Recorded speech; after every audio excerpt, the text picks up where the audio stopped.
I asked AI to build me the best team for Game Week 3. We're going to go through that in today's video. We're also going to look at the AI team from Game Week 2, see how it got on, and whether or not it is worth considering any of these recommendations for weeks going forward. Now, before we get into today's video, if you do want to go and check out Fantasy Football Hub's AI team for yourself, and along with all the other amazing features on their website, I will leave a link in the description. They're continuing running their 50% off sale, so take full advantage of that. Again, link in the description. Right, let's start off with the team from last week. As you can see, the team managed to score 74 points. Not that good, to be honest, especially when it's got Erling Haaland as the captain. It did go for kind of a dual premium, if you like, with both Salah and Haaland. Interestingly, I'm a player who doesn't have Haaland, and I managed to pick up 72. So I think the AI, to be honest, had a pretty dismal week. There were definitely some interesting picks in here that I think will be decent options going forward. Robertson as well is one that I am looking at for my own team as well. Created two big opportunities as well in that game against Brentford. Probably a little bit unfortunate to have only come away with 6 points. So I think the AI has picked up on something there that could be good for future weeks going forward. Salah and Haaland, I think we both expected those guys to obviously go and return. The double City defense didn't quite work out. Isak and Muniz were definitely disappointments this week as well, but Diego Jota picking up another assist. I'd say overall, compared to the score it picked up in game week 1, not the best. 74 points is not the worst in the world, but there's definitely some areas for improvement. And definitely, I think Robertson is the key player I'm going to be taking away and identifying for future weeks going forward. But outside of that, I think it's, you know, the big boys that we were expecting to do well did. All the kind of other differentially types of players didn't really perform to the levels that the AI was expecting, only getting 74, like I said. But let's go and look at its team for game week 3. Now, moving on to the AI team that it has got for game week 3. First off, let's start off with our goalkeeper picks. It has gone for Flecken. I think with Southampton, you know, at home, you would imagine that Brentford are probably going to keep a clean sheet in that one. Historically, across the course of the Premier League, they have been a team that just manages to keep clean sheets. They know how to set up. They know how to defend. They are very good for that. And if you look at 11FI's data as well, they're, again, one of the best teams for projected clean sheets for match day 3 as well. So I'm in complete agreement with the AI. I think he is arguably one of the best 4.5 million goalkeepers. So if you are on a wild card and thinking about looking for a goalkeeper, I think he could be a very, very smart pickup for this game week, and of course beyond as well. The other goalkeeper is the backup Brentford one as well. There wasn't any 4 million goalkeepers scoring any kind of projected points this week, and none have played so far in the game either. So with that in mind, we've just selected the backup Brentford goalkeeper. Right, let's move on into the back line, and the AI has selected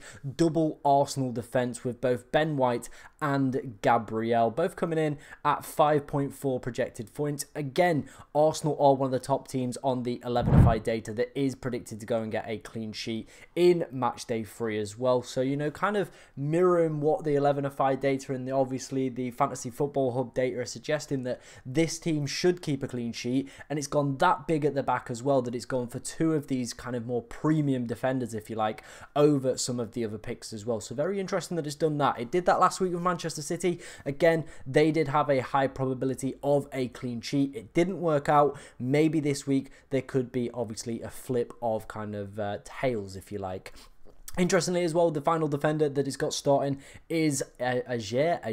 I don't 100% know how you pronounce it. I think it's Ayer or Ayer from Brentford. Again, it's going for that double up. And again, if we look to that 11FI data, it is suggesting that Brentford are one of the best teams for a clean sheet in match day 3. So it is looking to maximize those amazing fixtures as best as it possibly can, and is using its own kind of, you know, data and knowledge to select teams that it thinks is going to do well at the back this week. In terms of the two bench defenders, it does have Johnson and it does have Mykolenko in this side as well. Obviously, Mykolenko has already seen a price drop. I think a lot of people have kind of flogged off him watching Everton's opening 2 performances. However, I still think he's a decent option, and, you know, he probably will will see good minutes across the the next few weeks as well. Everton definitely do have some good fixtures in there, and this week Bournemouth at home. You would probably say if they're going to do anything, it is keep a clean sheet because it is Everton. Same if you've got Johnson this week. I think if I had him and I needed to play him, I would feel quite comfortable. 3.5 projected points for him,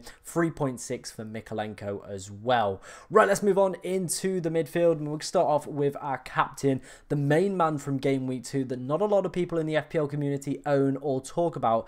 It is, of course, Cole Palmer. He's got the highest projected points across this entire side with 7, and that is why the AI has made him captain for Crystal Palace at home. Interestingly as well, Palace haven't been the same side that we were all expecting. I think a lot of us thought they would be able to continue those strong performances and pick up the results that they were doing to the back end of last season. That's not been the case. It seems like the obviously losing Anderson and people like Elise has had a dramatic impact on this side, and the new additions that they have made haven't really come to the forefront, and from a defensive standpoint they have looked a little bit leaky as well. Obviously it is quite hard to tell just with 2 game weeks worth of data whether or not that is going to be a continuing trend, but the AI is backing on it and it's going for Cole Palmer with the armband. Next up is going to be Mohamed Salah. Interestingly, the AI has dropped him down from a 7 to a 6.9 overnight for these predicted points away at Manchester United. I would feel comfortable backing Mohamed Salah though at Old Trafford as well. Has a pretty decent record there, so I would feel quite comfortable. And again, he is on the same amount of points as Erling Haaland, 24 points over the opening 2. Obviously scored in both of those games and picked up 2 attacking returns in the first one. So again, decent shout from the AI with that one. Next up is going to be Bukayo Saka. Again, if we look to the 11ify data, projected goals for this week for Arsenal are really, really good, and it fancies them to go and do something a little bit special against Brighton at home. I think it's kind of ruling out the fact that they've had such a successful start to the season. 2 wins. They did leave a little bit of space, and obviously playing with a super high line could be exploited at the Emirates. I think Saka as well over the opening 2 has looked absolutely fantastic. I'm very happy I own him, and I think he could be a great pickup longer term as well for your sides going forward. Next up is a player I did not imagine would be in this side for the AI. He's in my side. It is Anthony Gordon off the back of a 10-pointer. The first game wasn't really his kind of kettle of fish, if you like, because he'd just come back from the Euros, hadn't really seen kind of solid, consistent pre-season minutes, and Newcastle were down to 10 men, so it was really hard to judge whether or not that was going to be a good performance. However, the AI has him coming in at a 5.4 prediction for this week, and if you look to kind of historical results against Tottenham, the past few have been very, very strong for Newcastle at St James's Park. The one that does come to mind, of course, has to be that 6-1 demolition job. Anthony Gordon and Alexander Isak both involved that day as well, so maybe the AI is predicting a repeat of that to happen and is backing Newcastle, and especially Anthony Gordon in this case, very, very well. And then our final one, I think this is Fantasy Football Hub's like AI love child, if you like. It is Eze. They've been very, very hot on him every single week, and they haven't really shifted his projected points. And if you look at some of the data he's managed to put up over those opening couple game weeks in terms of expected goal involvement, it's actually been pretty good, and I feel Eze owners are a little bit hard done by. He might even potentially see a price decrease, which for us non-owners that are looking to get in, I think could be a great thing to me, to be honest. If he starts to drop to 6.9, 6.8, I'm licking my lips because I've watched his performances. I think he's been super impressive and has been a player I've wanted to target and hope to get in my side. Maybe Chelsea away might not be the best fixture on paper. However, the AI, like I said, it absolutely loves Eze and has him in at a 6.2 projection for points. Moving on to our 2 forwards, it does have Alexander Isak. Again, a player that people are looking to flog on this week, and the AI is sticking by him. Had him last week, has him again this week. 6.6 projected points. Again, I alluded to it with Anthony Gordon. Newcastle versus Spurs at home.